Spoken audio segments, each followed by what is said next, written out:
तो दोस्तों ये है research report state bank of India पे और यहाँ पर आप इसका टारगेट प्राइस देख सकते हैं ₹240 पर शेयर।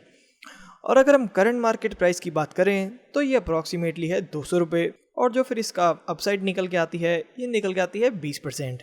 बट देखो मैं इतनी बड़ी रिसर्च रिपोर्ट अगर आपके सामने वीडियो में लेके आया तो ये आपके लिए काफ़ी ज़्यादा बोरिंग हो जाएगा। तो जो मेन हाईलाइट्स और मेन पॉइंट्स हैं ये मैं आपके लिए पावर पॉइंट स्लाइड में लेके आया हूँ ताकि आपको सब कुछ क्लियरली दिख सके। तो देखो जो सबसे पहला पॉइंट इन्होंने दिया है कि जो बैंक का कासा रेशियो है ये स्टैंड करता है 45.3% पे। तो अगर आपको कासा रेशियो नहीं पता तो मैं आपको बता देता हूँ। कासा रेशियो का मतलब होता है करंट एंड सेविंग अकाउंट्स। तो देखो ये आपको पता है ना कि आपको सेविंग अकाउंट्स पे 3-4% इंटरेस्ट मिलता है और करंट अकाउंट्स पे तो आपको इंटरेस्ट तक नहीं मिलता है। तो ये तो बैंक के लिए प्रॉफिटेबल बात होगी। इनके पास डिपॉजिट्स भी आ रही हैं और इन्हें इंटरेस्ट देने की भी ज़रूरत नहीं है। और जब लोन देने की बारी आती है तब ये 8-10% पर लोन दे देते हैं।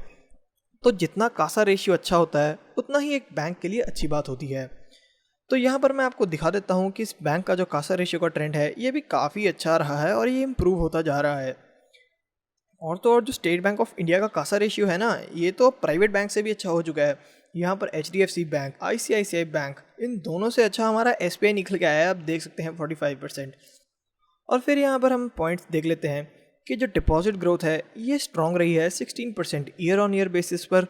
और वहीं जो रिटेल बुक है ये भी स्टैंड करती है 31% पे। तो ये सब भी मैं आपको एक बारी में दिखा देता हूँ कि क्या मतलब है इसका। तो देखो यहाँ पर आप देख सकते हो कि जो इस बैंक के डिपॉजिट्स और लोन हैं ये ग्रो करते हुए आपको दिख रहे हैं। बट इसमें अगर आपको याद हो तो मैंने आपको पॉइंट दिखाया था कि जो हमारी रिटेल बुक बैठी है यानी कि जो लोन की रिटेल बुक बैठी है वो है 31% पे।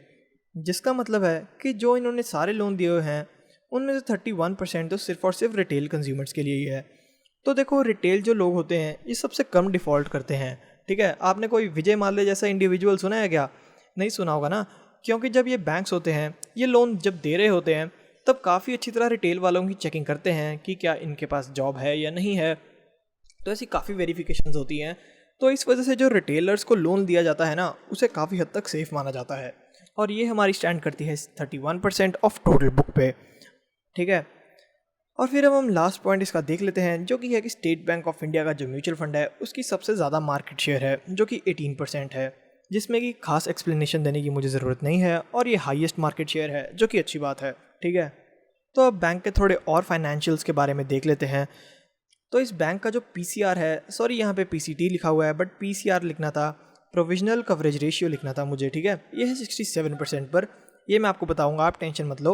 और तो और इस बैंक के जो एसेट क्वालिटी है ये भी इम्प्रूव हो रही है। एसेट क्वालिटी यानी कि इस बैंक के जो नॉन परफॉर्मिंग एसेट्स हैं यानी कि वो लोन्स जिन पर ना अभी इंटरेस्ट मिल रहा है और ना तो प्रिंसिपल अमाउंट मिल रही है। इन शॉर्ट विजय माल्या जैसा केस हो चुका है वहाँ पर। ठीक है, तो देखो ये मैं आपको एक स्लाइड में दिखा देता हूँ। और इस प्रोविजनल कवरेज रेशियो का मतलब कि इस बैंक ने पहले से ही प्रोविजनिंग यानी कि इस बैंक ने पहले से ही पैसे इकट्ठे कर लिए हैं कि अगर डिफ़ॉल्ट होता है तो ये 68.8% तो हमने पहले से ही इसका अमाउंट साइड कर लिया हुआ है अपने प्रॉफिट्स में से निकाल के। ठीक है, तो देखो फिर अब हम बात कर लेते हैं इस बैंक के NPA रेशियो के बारे में। तो आप देख सकते हैं कि 2018 तक तो ये काफ़ी इंक्रीज़ करे थे बट अब ये सिग्निफिकेंटली ड्रॉप हो चुके हैं।